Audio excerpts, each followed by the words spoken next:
తెహ్రోన్పూర్ అనే ఒక గ్రామం ఉండేది. అక్కడ రేఖ తన కుటుంబం రాధేతో పాటు నివసించేది. వాళ్ళిద్దరూ చాలా ముసలివాళ్లు. వాళ్లకి సంతానం కూడా లేదు. కుటుంబాన్ని పోషించుకోవడానికి రాధే గ్రామంలో ఆటో నడిపేవాడు. వాళ్ల ఇంటి పక్కనే సుశాంత్ ఇంకా అష్మిత ఇల్లు ఉంటుంది. సుశాంత్ ఒక మధ్య వయస్కుడు. రాధేతో పాటు తన రిక్షాని నడుపుతూ ఉండేవాడు.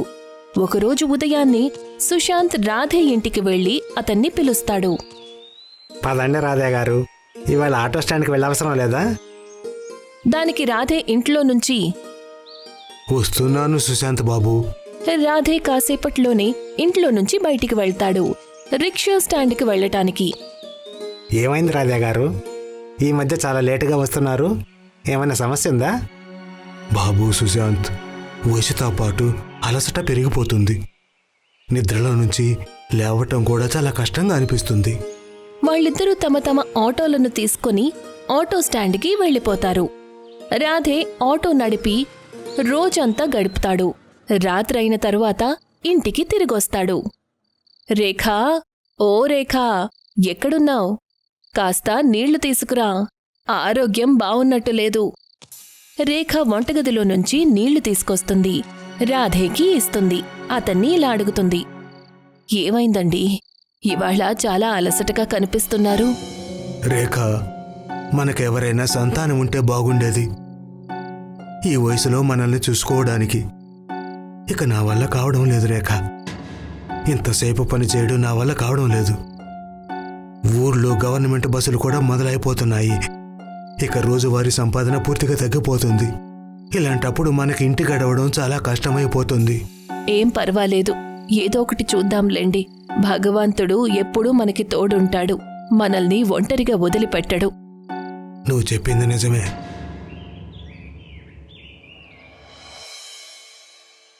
భర్త శరీరం వేడెక్కడం రేఖ గమనిస్తుంది. అతని ఆరోగ్యం చాలా పాడైపోతుంది. అప్పుడే వాళ్ల ఇంటి బయటికి సుశాంత్ వస్తాడు. అతను పిలుస్తాడు. రాధేజీ, ఓ రాధేజీ, పదండి, ఆటో స్టాండ్కి వెళ్ళాలి కదా. రేఖ బయటికి వస్తుంది. సుశాంత్తో ఇలా అంటుంది. బాబూ సుశాంత్, త్వరగా ఎవరైనా డాక్టర్ని పిలు. ఆయన ఆరోగ్యం అస్సలు బాలేదు. మీరు కంగారు పడకండి, నేను ఇప్పుడే ఎవరినైనా డాక్టర్ని తీసుకొని వస్తాను.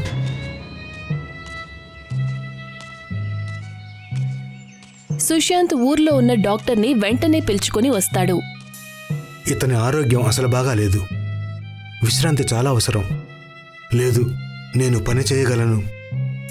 నన్ను క్షమించండి, కానీ మీరు విశ్రాంతి తీసుకోలేదంటే అది మీకు చాలా ప్రమాదకరమవుతుంది. డాక్టర్ కొన్ని మందులు రాసి ఇస్తారు. సుశాంత్ మందుల చీటీ తీసుకుని రేఖాతో ఇలా అంటారు. ఇవి చాలా ఖరీదైన మందులు. మీరు వీటిని ఎలా కొంటారు? రాధే గారు, ఇప్పుడు ఆటో కూడా నడపడం లేదు కదా. ఏదో ఒకటి చేస్తాను. ఎలాగైనా డబ్బులు తీసుకొచ్చి నా భర్త ఆరోగ్యాన్ని నయం చేస్తాను. సుశాంత్ తన ఇంటికి తిరిగి వెళ్తాడు. అప్పుడే తన భార్య అష్మిత ఇలా అంటుంది. ఎక్కడికి వెళ్లారు? మీరు పని చేసుకో అక్కర్లేదా? ఎప్పుడు చూసినా రాధేగారు అంటుంటారు. ఊర్లో బస్సు సౌకర్యం కూడా రేపట్నుంచి మొదలవుతుంది. ఇప్పుడు డబ్బులెలా సంపాదిస్తారు? పైగా ఆయన కారణంగా ఇవాళ కూడా మీరు వెళ్లలేదు. నువ్వేం కంగారు పడకు. రాధే గారి ఆరోగ్యం బాగాలేదు. ఆయన రేపటి నుంచి రిక్షా కూడా నడపరు. అందుకని ఆయన కస్టమర్లను కూడా నేను మన వైపు తిప్పుకుంటాను. ఆ తర్వాత ఏముంది, నేను ఎక్కువ లాభం పొందుతాను. ఇవాళ కాస్త విశ్రాంతి తీసుకుంటాను. రేపటి నుంచి పనికి వెళ్ళడం మొదలు పెడతాను. మరుసటి రోజు వస్తుంది. సుశాంత్ తన ఆటో వైపు వెళ్తూ ఉంటాడు. అప్పుడే తను చూసేసరికి రేఖ చేతిలో తాళం పట్టుకుని ఎక్కడికో వెళ్తూ ఉంటుంది. సుశాంత్ ఆవిడ్ని అడుగుతాడు. సుప్రభాతం రేఖ గారు, ఎక్కడికి వెళ్తున్నారు ఇంత పొద్దున్నే? నేను రిక్షా నడపడానికి వెళ్తున్నాను. నేను పని చెయ్యకపోతే డబ్బులెలా వస్తాయి? నేను నా భర్తకి మందులెలా కొంటాను? మీరు ఇంతకుముందు ఎప్పుడైనా ఆటో నడిపారా? మీకు అసలు ఆటో నడపడం వచ్చా? వచ్చు బాబు, నాకు ఆటో దగ్గర నుంచి లారీ వరకు అన్నీ నడపడం వచ్చు. సరే, నేను వెళ్తాను. ఇవాళ నేను నా భర్తకి ఉన్న చాలా మంది కస్టమర్లను వాళ్ల గమ్యానికి చేర్చాలి. రేఖ అక్కడ్నుంచి తన ఆటో దగ్గరికి చేరుకొని ఆటోని స్టార్ట్ చేసి బయలుదేరి వెళ్తుంది. సుశాంత్ మనసులో అనుకుంటూ ఉంటాడు. ఈ ముసలావిడేం చేయగలదు? ఎంత కష్టమని చేయగలదు? రేఖ ఆటో స్టాండ్కి వెళ్తుంది. అక్కడ చూసేసరికి ఎవరూ కూడా ఆటోలో కూర్చోవడం లేదు. అప్పుడే ఒక వ్యక్తి అటువైపు నుంచి వెళ్తూ రేఖతో ఇలా అంటాడు.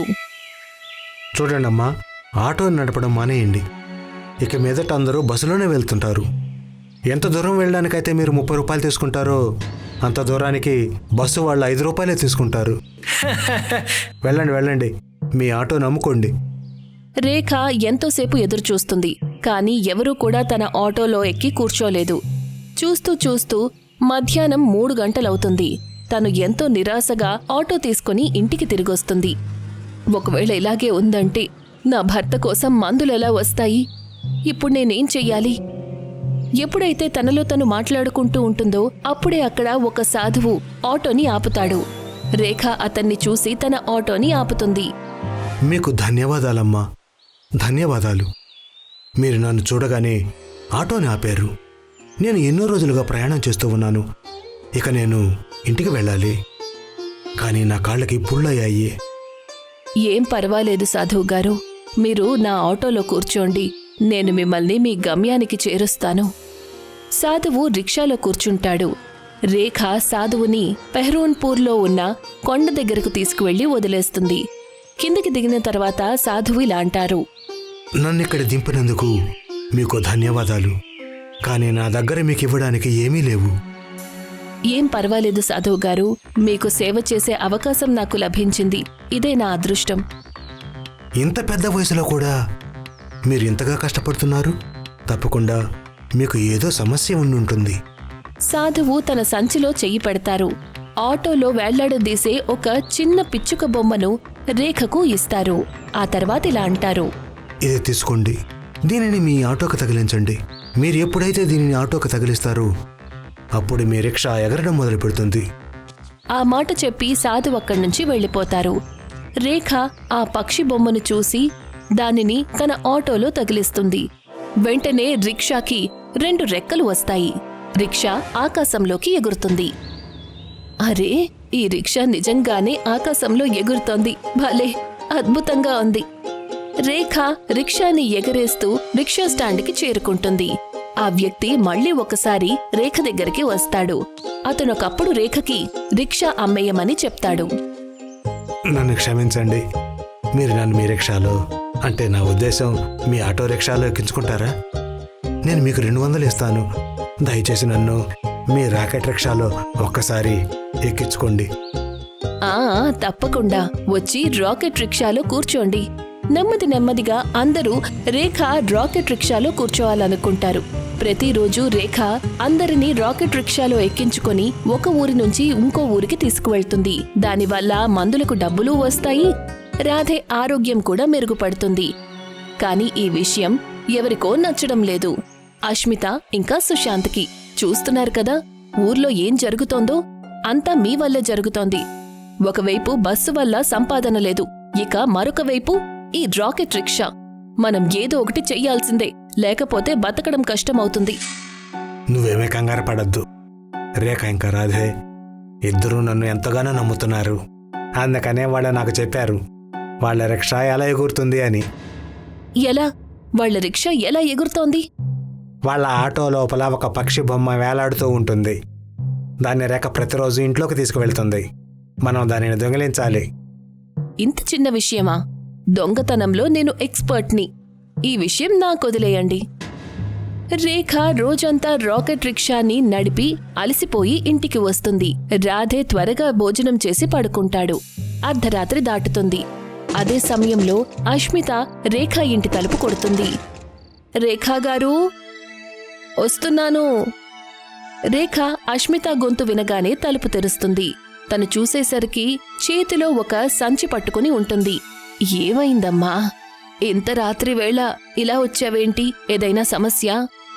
అమ్మా, మా ఇంట్లో ఉల్లిపాయలైపోయాయి. మీరు నాకొక 2 ఉల్లిపాయలు ఇస్తారా? ఇంత రాత్రి వేళ నువ్వు వంట చేస్తున్నావా? 2 ఉల్లిపాయల కోసం సంచి తీసుకొచ్చావా? బావుంది. ఒక్కోసారి నువ్వు నాకు అర్థం కావడం లేదనిపిస్తుంది. సరే ఉండు, నేను వంటగదిలోంచి తీసుకొస్తాను. రేఖ ఉల్లిపాయల కోసం వంటగదిలోకి వెళ్తుంది. అష్మిత చూసేసరికి ఆ పక్షి బొమ్మ టేబుల్ మీదే పెట్టి ఉంటుంది. అష్మిత వెంటనే లోపలికి వెళ్లి ఆ బొమ్మను తీసుకుని తన సంచిలో వేసుకుంటుంది. రేఖ 2 ఉల్లిపాయలు తీసుకొస్తుంది. వాటిని అష్మితకు ఇస్తుంది. మీకు చాలా చాలా ధన్యవాదాలు రేఖా గారు. ఆ మాట చెప్పి అష్మిత ఇంటికి తిరిగి వెళ్తుంది. ఇలా చూడండి పతిదేవా, చెప్పాను కదా తీసుకొస్తాను అని. అద్భుతం సుస్మిత, నిన్ను మెచ్చుకొని తీరాల్సిందే. తెల్లవారిన వెంటనే మన రిక్షా గాలిలో ఎగురుతుంది. ఏమంటావు? అవును పతిదేవా, పదండి. నేనైతే ఎదురు చూడలేకపోతున్నాను. మన రిక్షా ఎగరటం నేను చూడాలి. తెల్లవారడానికి ముందే అష్మిత ఇంకా సుశాంత్ తమ రిక్షా దగ్గరికి వెళ్తారు. కానీ ఎప్పుడైతే సుశాంత్ తన రిక్షాలో ఆ బొమ్మను వేళ్లాడదీస్తాడో అప్పుడు ఆ బొమ్మ రంగు ఎర్రగా మారుతుంది. దీని రంగు ఎర్రగా ఎందుకు మారింది? ఏమో తెలియదు. ఉన్నట్టుండి రిక్షా దానంతటదే ఎగురుతుంది. పూర్తిగా అదుపు తప్పుతుంది. ఎగురుతూ వాళ్ళు ఒక ఊరి నుండి వేరే ఊరికి వెళ్లిపోతారు. ఒక విచిత్రమైన దేశానికి చేరుకుంటారు. అరే, మనం ఎక్కడికి వెళ్తున్నాము? అదే నాకు తెలియడం లేదు. వాళ్ళ రిక్షా రూస్లో ఉన్న ఒక అడవి ప్రాంతంలోకి చేరుకుంటుంది. ఆ తర్వాత పక్షి బొమ్మ దానంతటదే మాయమైపోయి దాని చోటికి చేరుకుంటుంది. ఇక సుశాంత్ ఇంకా అష్మిత రిక్షాని నడుపుకుంటూ ఇండియాకి రావాలి. ఇక రేఖ ప్రతిరోజులాగా తన రాకెట్ రిక్షాని నడుపుకుంటుంది.